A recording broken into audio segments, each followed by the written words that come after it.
وجل وہ نوجوان، شاب کا لفظ کسے پتہ ہے عربی میں کسے کہتے ہیں؟ 15 سال سے لے کر 30 سال۔ علامہ ابن حجر رحمہ اللہ تعالی لکھتے ہیں شباب کی عمر 15 سال سے شروع ہوتی ہے اور 30 سال تک زمانہ شباب کا چلتا ہے۔ شباب یعنی بھرپور جوانی، 30 سے 40 بھی جوان ہوتا ہے، مگر وہ جو امنگیں ہوتی ہیں وہ آہستہ آہستہ ٹھنڈی پڑنا شروع ہو جاتی ہے۔ 15 سے 30 سال کی جو عمر ہے نا، یہ بالکل عہد شباب۔ اس میں نبی نے فرمایا کہ جو نشأ فی عبادت اللہ، وہ اس کی جوانی جو پروان چڑھے وہ اللہ کی عبادت میں، یعنی اس عمر میں اللہ کی عبادت کرتا ہو۔ اس عمر میں واٹس ایپ پہ بیٹھنا آسان، فیس بک پہ گھنٹوں گھنٹوں لڑکیوں سے چیٹنگ کرنا آسان۔ میں نے بتایا تھا نا، فیس بک پہ کچھ لڑکے بیٹھے ہوئے تھے، ثنا نام کی کوئی آئی ڈی سے کوئی انٹر ہوا، سارے آگے ایک دم جب دیکھا ثنا آئی ہے بھائی، تو غفور بھائی بھی، کلیم بھائی بھی، وسیم بھائی بھی، سب ایڈ ہو گئے، سب نے خیریت پوچھنا شروع کر دی اور سنائے، سارے جناب جنگل کی آگ کی طرح خبر پھیلی۔ کسی نے ثنا سے پوچھا کہ آپ کا پورا نام کیا ہے؟ اس نے کہا ثناء اللہ۔ ستار لیفٹ، غفور لیفٹ، وسیم لیفٹ، ایک ایک کر کے سارے کھسکنا شروع۔ تو یہ جو عمر ہے نا 15 سے 30 سال، اس میں شہوت سر پہ سوار ہوتی ہے، اس کے علاوہ کوئی کام کرنے کا دل نہیں چاہتا، ہر وقت بس یہ فلمیں، ڈرامے، انٹرنیٹ، لڑکیوں سے دوستیاں، چکر بازیاں، اور اگر کوئی ان گناہوں سے بچتا بھی ہے تو وہ لڑکوں سے دوستی لگا کے اسنوکر کلب میں بیٹھا ہوگا، سارا دن کرکٹ کے میچز دیکھتا رہے گا، تبصرے کرتا رہے گا، آج اس نے اتنے چھکے مارے، آج اس نے اتنے چوکے مارے۔ کیا نتیجہ ملے گا بھائی؟ اس نے چھکے مار کے قوم کو جتوا دیا، تو جیتنے کے بعد بھی آپ ویسے کے ویسے۔ پاکستان اگر ہر ورلڈ کپ میں جیتا ہوتا تو بھی آج اتنی روٹی ہم کھا رہے ہوتے جتنی کھا رہے ہیں، اتنے ہی صبح پراٹھے کھاتے جتنے آج۔ اس سے کوئی عملی زندگی کا اس سے کوئی تعلق نہیں۔ تو خام خواہ کی چیزوں میں وقت کی بربادی، ایسے موقع پر اپنے آپ کو عبادت کے لیے فارغ کر لے اگر کوئی نوجوان، تو اللہ کو اس نوجوان پہ بہت پیار آتا ہے۔ بھرپور جوانی کا وقت جو یہ کرکٹ کے میچز میں ضائع کر سکتا تھا، فضول تبصروں میں برباد کر سکتا تھا، خام خواہ کی اسنوکر کلب میں اور ڈبو میں اور پان میں اور گٹکوں میں، دیکھو نا لڑکوں کو پوری رات گٹر کے ڈھکن پہ بیٹھے رہتے ہیں۔ چھٹی والے دن کیا ہوتا ہے؟ میں نے کچھ لڑکوں کو ایک دن پیر کی صبح کو دیکھا، اتوار کی صبح کو دیکھا کہ فجر میں آئے ہیں سارے لائن۔ میں نے کہا یار بڑا تقوی ہے آپ سب، 8-10 افراد کا، تو فجر میں اٹھ کے ماشاءاللہ آپ لوگ کہہ رہے ہیں ہم سوئے نہیں، یہیں بیٹھے ہوئے تھے گٹر کے ڈھکن پہ پوری رات۔ ہم نے کہا چلو یار اب نماز ہی پڑھ لیں، آج تو پڑھیں کم از کم۔ پوری رات بیٹھ کے وقت ضائع، باتیں، اس عمر میں بڑا مزہ آتا ہے۔ تو اس عمر میں اگر کوئی اللہ کی عبادت میں وقت گزار لے تو ظاہر ہے کہ اللہ اس کو زیادہ نوازتے ہیں۔ اور یہ بات یاد رکھو، جس نے ابتدائے جوانی میں قربانی دے دی دین کے لیے، کوئی گناہ چھوڑ دیا، بڑا گناہ، کسی سے عشق ہو گیا، اللہ کی خاطر اس معشوق سے تعلق کو ختم کر دیا، کوئی لت پڑ گئی بیہودہ فلمیں دیکھنے کی، یا اور کوئی غلط ایکٹیویٹیز میں پڑ گیا، خواہشات نفسانیہ کا غلام بن گیا، زنا میں پڑ گیا، اس عمر میں اگر اس نے توبہ کر لی اور توبہ پر قائم رہا، ابتدائی عمر میں جو توبہ کرتا ہے صرف آخرت کا فائدہ نہیں ہوتا، اللہ اس کو دنیا میں بھی بہت نوازتے ہیں اور اس کو مقتدا اور رہبر بناتے ہیں۔ جو نوجوان ابتدائی جوانی میں توبہ کرے گا، توبہ تو 99 سال میں بھی مقبول ہے، مگر 99 سال میں توبہ کرو گے اپنی ذات کو فائدہ ہوگا، بس دین کا کام نہیں لیں گے اللہ۔ ابتدائی جوانی میں گناہ چھوڑ دیے، اللہ مقتدا اور رہبر بنا دیتے ہیں۔ اس زمانے میں یہ ہمارا مشاہدہ تجربہ ہے، اللہ اس کو مقتدا اور رہبر بنا دیتے ہیں، خاندان میں عزت عطا فرما دیتے ہیں، اس سے کام لیتے ہیں اللہ تعالیٰ بہت۔ تو اس لیے جوانی کی ابتدا میں ہی یو ٹرن لے لو، اس امید پہ توبہ کو مؤخر مت کرو کہ یار جب 40 کے ہو جائیں گے، جب 50 کے ہو جائیں گے، جب 60 کے ہو جائیں گے تب توبہ کریں گے۔ یہ حماقت اور بیوقوفی ہے، ابھی فائدہ ہے، اللہ عرش کے سائے میں جگہ دیں گے۔ اور اس لیے بھی کہ یہ بات خوب یاد رکھیں اچھی طرح کہ ابتدائے جوانی میں جیسے گناہ کا جوش بہت زیادہ ہوتا ہے، توبہ کا جذبہ بھی بہت زیادہ ہوتا ہے۔ میں اس کی ایک مثال دیتا ہوں، نئی گاڑی اس کی اور پرانی گاڑی کی۔ دیکھو نئی گاڑی کا ایکسیلریٹر کتنا زبردست ہوتا ہے نا، ذرا سا پاؤں آپ نے ایکسیلریٹر پہ رکھا اور گاڑی زو کر کے بھاگی۔ نہیں آ رہی سمجھ میں میرا خیال ہے؟ وہ بھائی کبھی نئی گاڑی کیوں چلایا ہے؟ بیٹھے ہو کبھی رینٹ پہ لے کر آؤ اور ایک دفعہ ٹرائی کر کے دیکھو، اس کے ایکسیلریٹر پہ آپ ذرا سا پاؤں رکھو گے گاڑی زوم کر کے اٹھتی ہے کہ نہیں اٹھتی؟ لیکن بریکیں بھی اسی حساب سے مضبوط، بریک پہ ذرا سا اشارہ کیا وہیں جام ہو جاتی ہے۔ جتنی بھاگنے کی اسپیڈ ہے نا اس کی، رکنے کی رفتار بھی اسی حساب سے۔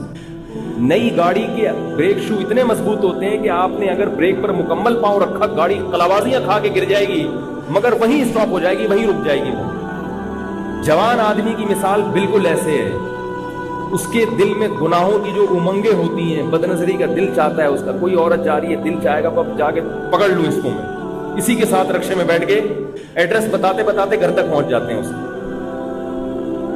یہ جوان آدمی کی امنگیں ہوتی ہیں۔ کوئی بےہودہ سین نظر آئے گا فیس بک پہ، انٹرنیٹ پر، دل چاہے گا فلم دیکھوں پوری میں، جوش ایسا ہوتا ہے اس کے اندر، بہت مشکل ہے نظر کی حفاظت۔ لیکن جتنا اس کے اندر جوش ہے نا، اگر وہ اس خواہش کی مخالفت کرنا چاہے تو اس کی بریکیں بھی اتنی مضبوط ہوتی ہیں۔ میں نہیں کہہ رہا، یہ بڑے بڑے علماء نے، بزرگوں نے لکھا ہے یہ۔ اس لیے حضرت حکیم الامہ مولانا اشرف علی تھانوی رحمہ اللہ، جن کو حکیم الامہ اس لیے کہا جاتا تھا، وہ فرماتے ہیں کہ اللہ کی قسم بڑھاپے میں توبہ کرنا بہت مشکل ہے، جوانی میں توبہ کرنا آسان ہے۔ بڑھاپے میں اعصاب کمزور ہو جاتے ہیں، توبہ کے لیے نفس کی مخالفت چاہیے۔ بڑھاپے میں اعصاب کمزور ہو گئے، مخالفت نہیں ہوتی انسان سے اپنی۔ بڑھاپے میں جب اعصاب، دیکھو بیمار آدمی جو ہے نا، وہ چاہتا ہے میری مرضی کے خلاف سارے کام ہو، میری مرضی کے مطابق سارے کام ہو، وہ چاہتا ہے نا۔ آپ کی طبیعت خراب ہو تو آپ چڑچڑے ہوتے ہو کہ نہیں ہوتے؟ بھائی ہوتے ہو نا یار۔ دیکھو آپ کو بخار ہے، نزلہ ہے، کھانسی، گھر میں پڑے ہوئے ہو، بچے شور کر رہے ہیں تو آپ کیا کہہ رہے ہو؟ تو پہلے ہی میری طبیعت خراب ہے، اوپر سے تم چڑچڑ کر رہے ہو، کہتے ہیں نا۔ آپ کو بخار ہے، آپ لیٹے ہوئے بخار میں، بیگم نے کوئی الٹی بات کی، آپ کو ایک تو میں بخار میں جل رہا ہوں، اوپر سے مجھے اور تپا رہی ہے، کہتے ہیں نا۔ بھائی میں صحیح ہوتا، میری صحت ہوتی، پھر الٹی سیدھی باتیں کر لیتی، تھوڑا انتظار کر لیتی ٹھیک ہونے کا۔ بیمار آدمی چونکہ کمزور ہوتا ہے، لہذا اس میں برداشت کی قوت، بولو بھائی، ختم۔ اب اس سے اپنی مخالفت نہیں ہوتی، تبھی بیمار کا خیال کرنا چاہیے، بھائی جو وہ کہہ رہا ہے کر لو۔ صحت مند آدمی اپنی مخالفت کر لیتا ہے۔ صحت مند آدمی کے گھر میں بچے چیخ رہے ہیں، برداشت کر لے گا، چیخ رہے ہیں تو کوئی بات نہیں، برداشت کر لے گا، جس کی صحت اچھی ہے۔ ہمارے ایک دوست تھے مدرسے میں، یہ مدرسے کے طلبہ بھی بڑے شرارتی ہوتے ہیں، کچھ ہر ایک نہیں لیکن کچھ نہ کچھ ہر جگہ ہوتے ہیں۔ وہ کہیں گاؤں سے آئے تو وہ ان کا قد تھا چھوٹا، تو ہمارے کلاس میں 2-3 بڑے شرارتی طلبہ تھے۔ وہ ان کو نہ چھوٹو چھوٹو کہہ کے ہم ان کو منع کرتے تھے، یار یہ جائز نہیں ہے، لیکن وہ بس ہر جگہ کچھ 2-3 شرارتی ہوتے ہیں، وہ اس کو چھوٹو چھوٹو کہہ کے نا اس کو غصہ دلاتے تھے، اس کو غصہ آتا تھا۔ جب اس کو غصہ آتا تھا تو کہتے تھے تمہارے اعصاب کمزور ہیں اس لیے تمہیں غصہ آ رہا ہے۔ وہ اور تپتا تھا کہ یار ایک تو یعنی جو میرا رائٹ ہے غصہ ہونا، اس پہ بھی مجھے تپا رہے ہیں، تو وہ اور بیچارہ رہا نا۔ میں اس سے کہتا تھا بھائی تو پہلے ہی چھوٹا ہے، یہ تپ کے نا اور یوں ہو کے اور نہ چھوٹا ہو جائے گا، تو ان کو تو سمجھ میں نہیں آ رہا، تو تم ان کی باتوں پہ غصہ ہونا چھوڑ دو۔ بھائی ٹھیک ہے بولنے تو ان کو، تھوڑے دنوں میں خود ہی خاموش ہو جائیں گے، تو کیوں؟ لیکن ظاہر ہے وہ انسان کمزور ہو جاتا ہے، وہ سن کے اس کو غصہ آنا شروع ہو جاتا ہے۔ تو جب آپ کے اعصاب کمزور ہوتے ہیں، آپ بیمار ہوتے ہو، آپ پہ بڑھاپا آنے لگتا ہے، تو آپ میں برداشت کی قوت ختم ہو جاتی ہے۔ ختم نہیں بھی ہوتی تو کم ہو جاتی ہے، بات بات پہ غصہ آتا ہے انسان۔ یہ تو اللہ تعالیٰ کی بہت بڑی رحمت ہے کہ بڑھاپے میں اللہ سماعت بھی کمزور کر دیتے ہیں، بصارت بھی کمزور کر دیتے ہیں۔ یہ اللہ کی رحمت ہے۔ جب انسان بوڑھا ہوتا ہے نا، سب چیزیں کمزور، آہستہ آہستہ، نظر بھی کم آئے گا، سنائی بھی کم دے گا، یہ اللہ کی رحمت ہے، کیونکہ اگر ساری چیزیں نظر آنا شروع ہو جائیں نا دور دور تک، ساری صحیح چیزیں تھوڑی نظر آتی ہیں انسان کو، وہ غصہ ہوتا رہے گا یہ کیا ہو رہا ہے یار وہ اس کو مار کے چلا گیا، وہ سڑک پہ بندہ پڑا ہوا ہے۔ تو اللہ کیا کرتے ہیں، اس کی نظر کمزور کر دیتے ہیں، وہ ادھر ادھر جو کچھ ہو رہا ہے اس کو نظر ہی نہیں آتا۔ اسی طرح سماعت بھی کمزور کر دیتے ہیں تاکہ سب باتیں سنائیں، سارے مسئلے تو یہی ہوتا ہے نا، ہمیں سب کچھ سمجھ میں آ رہا ہوتا ہے کون کیا کہہ رہا ہے۔ اب ہر آدمی صحیح بات تو نہیں کرتا نا، کوئی غلط کر رہا ہے کوئی صحیح کر رہا ہے، غلط بات پہ جوان آدمی کہتا ہے چلو کر رہا ہے تو کیا کریں میری بلا سے یار، تھوڑا سا غصہ آئے گا۔ بوڑھا آدمی جب سنے گا غلط بات تو اس کو اندر اللہ اس کو سننے ہی نہیں دیتا، کہہ دوں تمہیں، پھر اگر سنائی دے گا تو سمجھ میں نہیں آئے گا، دماغ کمزور۔ یہ جو بوڑھوں کے دانت کمزور ہوتے ہیں اس میں فائدہ کیا ہے، اگر ان کے دانت ایسے ہو نا جوانوں والے تو وہی انڈے پراٹھے کھانا شروع کر دیں گے، معدے میں ہضم کرنے کی طاقت ختم ہو گئی، اللہ دانت ہی گرا دیتے ہیں کہ بھئی اب دلیا کھاؤ، تاکہ یہ سب کے ساتھ ہوگا۔ میں کسی خدا نخواستہ کسی بزرگ کی توہین نہیں کر رہا، کسی کو میں کوئی توہین مقصد نہیں، یہ تو سب کے ساتھ ہوگا، یہ تو زمینی حقائق ہیں۔ تو جب یہ ساری چیزیں کمزور ہوں گی تو اعصاب بھی کمزور ہوں گے کہ نہیں ہوں گے؟ توبہ جو ہے نا یہ بریک ہے، بریک۔ تو جیسے نئی گاڑی کے ایکسیلیٹر میں بہت طاقت ہوتی ہے، اسپیڈ بہت ہوتی ہے، ایسے ہی بریکیں بھی بہت مضبوط، جدھر لگاؤ گے ادھر ٹھا کر کے رک جائے گی گاڑی۔ اور پرانی گاڑی میں کیا ہوتا ہے، آپ نے ایکسیلیٹر پہ پاؤں رکھ کے کھڑے ہو گئے، تھوڑا تھوڑا آہستہ آہستہ اٹھنا شروع ہو گیا۔ میرا پرانی گاڑی کا بھی تجربہ ہے، ایک دفعہ میں نے کہیں سے کسی کا جنازہ خرید لیا، کوئی 1975 کی کرولا تھی، انہوں نے بہت ٹوپی کرائی مجھے کہ اتنی زبردست گاڑی، بیچنے والا تو ایسے ہی کرتا ہے نا، وہ ایسے قلابے ملا دیے، ہم نے وہ جنازہ خرید کے لے آیا۔ بعد میں لوگوں نے کہا تو جنازہ ہے بھائی، کسی کا اٹھا کے لے آیا۔ اب میں جب اس کے ساتھ گاڑی چلا رہا ہوں، پہلا ٹرائی میں نے لیا تو میں بریک لگا رہا ہوں تو لگی نہیں رہی۔ میں نے کہا یار یہ بریک کیوں نہیں لگ رہی؟ انہوں نے کہا یہ تھوڑا دیر بعد جا کے لگے گی، 4 دفعہ آپ اس کو لگائیں گے تو 5ویں دفعہ میں یہ لگنا۔ میں اسی وقت اتر گیا، میں نے کہا لے بھائی تو پکڑ گاڑی، سب چیزیں برداشت ہو سکتی ہیں، بریک کے معاملے میں رسک نہیں لے سکتے۔ کوئی سامنے آ گیا بندہ، 5-6 آپ نے لپیٹ دیے، 6 پہ جا کے اس کی بریک لگی، میں نے کہا تو فری میں بھی دو گے؟ نہیں لوں گا بھائی۔ تو پرانی گاڑی ہے نا، ایکسیلیٹر نہیں ہے، اسپیڈ نہیں ہے، بہت ٹائم لگائے گی اٹھنے میں، گناہوں کی طرف رغبت نہیں ہے اتنی، مگر تھوڑی سی بھی رغبت اگر پیدا ہو گئی اس کو ختم کرنا پھر بس میں نہیں ہوتا۔ دل چاہتا ہے کر لوں، اگر نہیں کرو گے اس کی طبیعت میں چڑچڑاپن پیدا ہوگا، ڈسٹرب ہوگا، اندر سے صحت خراب ہوگی اور سر مارے گا کبھی اس دیوار سے کبھی اس دیوار سے جا کے۔ اس لیے جوانی میں ان گناہوں کی لت کو ختم کر دو تو ہو جائے گی۔ خدا کی قسم بڑھاپے میں بہت مشکل ہے، بہت مشکل ہے بڑھاپے میں، اور بڑھاپے میں بھی گناہ ہوتے ہیں۔ حدیث میں آتا ہے نا کہ اللہ قیامت کے دن بوڑھے زانی کی طرف نظر اٹھا کے نہیں دیکھیں گے۔ اس سے پتہ چلتا ہے کہ بوڑھا بھی زنا کر سکتا ہے۔ اب بوڑھے میں زنا کیسے کرے گا؟ اس میں تو جسمانی طاقت ختم ہو گئی۔ ہمارے حضرت فرمایا کرتے تھے جسمانی طاقت تو ختم ہو گئی مگر شہوت کبھی بھی ختم نہیں ہوتی، وہ نہیں کبھی بھی ختم ہوتی، وہ موت تک رہتی ہے انسان کے ساتھ، وہ کبھی بھی ختم نہیں ہوتی۔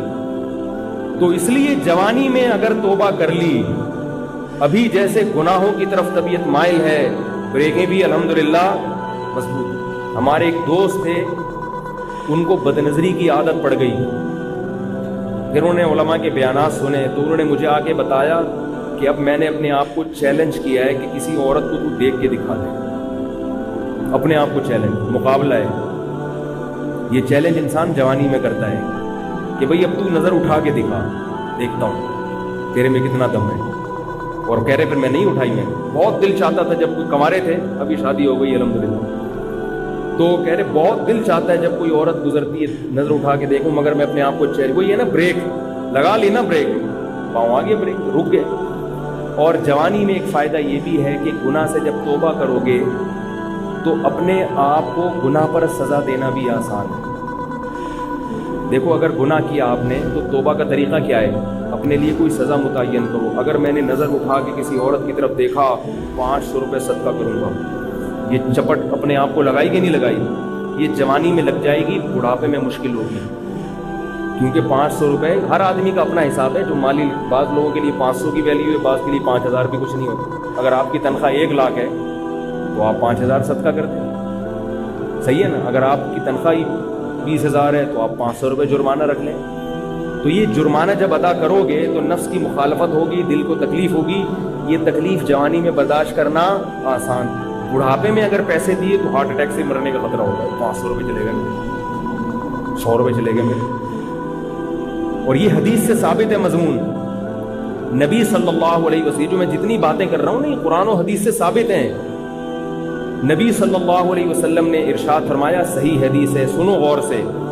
فرمایا یحرم ابن آدم ویشب فیہ اثنتان الحرص علی المال وطول العمل. بہت اہم حدیث ہے. میں سمجھتا ہوں محمد صلی اللہ علیہ وسلم کی نبوت کی بہت بڑی دلیل ہے یہ حدیث. یہ الفاظ نبی کی زبان کے علاوہ کسی اور زبان سے جاری ہو ہی نہیں سکتے. اتنی گہری علم کی بات ہے اس میں. یہ تو بڑے بڑے ماہر نفسیات آج تحقیق کے بعد اس بات کو ثابت کرتے ہیں, اور وہ بھی اتنے خوبصورت الفاظ میں ثابت نہیں کرتے. اتنے خوبصورت ورڈنگ اور اتنے پیارے الفاظ میں اس مضمون کو ثابت کیا.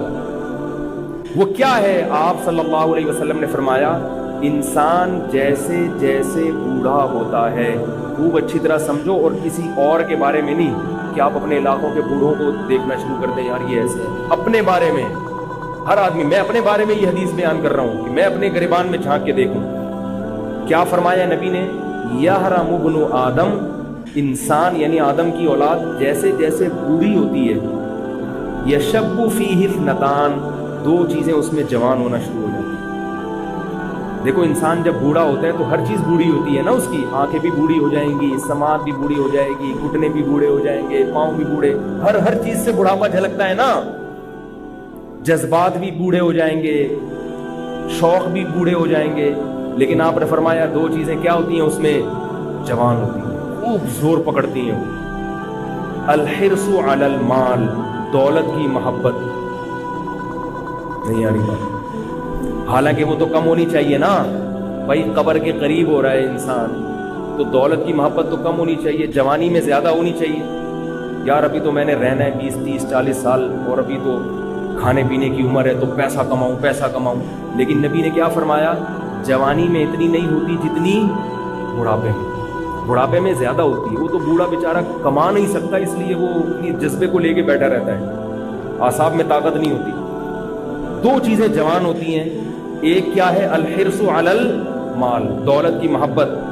دوسری بات فرمایا طول العمل, لمبی لمبی امیدیں. حالانکہ ہونا بالکل الٹا چاہیے. جوانی میں لمبی امیدیں ہونی چاہیے. بھائی ابھی تو 40 سال رہنا ہے, ابھی تو میں یہ کروں گا, ابھی تو میں یہ کروں گا, ابھی تو میں یہ کروں گا, ابھی تو کیوں ہوگا. جوانی میں بھی ہوتی ہیں امیدیں. جیسے جیسے عمر زیادہ ہو دنیا سے امیدیں کم ہونی چاہیے. کیا خیال ہے؟ لیکن آپ نے فرمایا یہ امیدیں بڑھتی ہیں, جوان ہوتی ہیں. یہاں علماء نے ایک بہت گہرا نقطہ بیان کیا ہے. فرمایا اس سے تو انسان کو بوڑھوں کے بارے میں بدگمانی ہوگی. کسی بھی بوڑھے کو آپ دیکھو گے, شریعت میں تو بوڑھے کا احترام ہے نا. کیا کریں یار, کیسے سمجھائیں؟ اشکال سمجھ میں آ رہا ہے؟ بھائی شریعت میں بوڑھے کا احترام ہے, تو ہم کیسے احترام کریں گے بوڑھے کا جب ہمیں یہ پتا ہوگا کہ اس بوڑھے میں 2 برائیاں ہیں. اس میں تو سارے مشائخ, سارے بزرگ, سارے علماء معاذ اللہ لپیٹ میں آ گئے کہ یار جو بھی سفید داڑھی والا ہے بوڑھا ہے, اس میں 2 برائیاں ہیں, ایک دنیا سے محبت اور ایک دولت کی محبت. یہ تو بری چیز ہے نا, اس سے تو انسان کو نفرت ہوتی ہے. تو علماء نے بیان کیا کہ حدیث کے الفاظ یہ نہیں ہے کہ انسان جب بوڑھا ہوتا ہے تو 2 چیزیں پیدا ہوتی ہیں. نا نا نا نا, 2 چیزیں اس میں جوان ہوتی ہیں. جوان وہی چیز ہوتی ہے جو پیدا پہلے ہو چکی ہو. تو کیا مطلب, اگر جوانی میں یہ چیزیں تھیں تو بڑھاپے میں کم نہیں ہوں گی, بڑھیں گی. جوانی میں تھی ہی نہیں, پھر بڑھاپے میں جوان نہیں ہوں گی, کیونکہ پیدا ہی نہیں تھی. تو جو چیز ہے ہی نہیں تو وہ جوان اور بوڑھی کہاں سے ہوگی؟ اگلی دفعہ میں فوج کو بلاؤں گا سمجھانے کے لیے. پولیس تو کئی دفعہ بلائی ہے مگر سمجھ میں نہیں آیا. تو اس حدیث سے پتہ کیا چلتا ہے؟ کیسے نپیتل الفاظ ہیں نبوت کے. کوئی حرف بھی نبی کی زبان سے ایسا نہیں نکلا جس کو آپ پکڑ کے اس پہ اعتراض کر سکیں. کوئی حرف نہ ہمارے نبی کی زبان سے ایسا نہیں نکلا. حضرت حکیم اختر صاحب رحمہ اللہ تعالی فرمایا کرتے تھے